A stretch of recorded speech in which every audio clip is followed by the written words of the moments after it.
It's 18 karat. At 73 years old, Alana Fornoni knew retirement was close. She just hoped it would be on her own terms. I have enjoyed this too much to really want to retire before. In 10 days, her 27-year run as a store owner inside Northgate Mall comes to an end.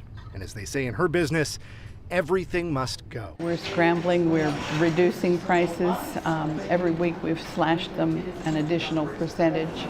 A much different story outside Seattle Center this morning.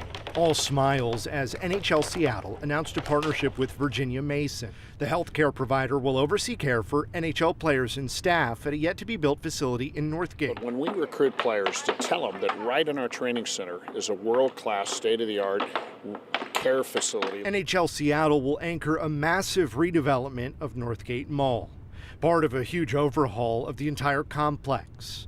Come 2021, plans call for a state-of-the-art practice facility, complete with several ice rinks surrounded by bars, restaurants, and retail. For 27 years, being the owner, I'm clearly invested here. That brings us back to Alana and her jewelry shop. She says mall management terminated her lease, and so she's packing up. You really can't control what someone else decides to do with their property. She's on her way to early retirement, while other tenants have decided to hold on, hoping they'll survive the $75 million remodel.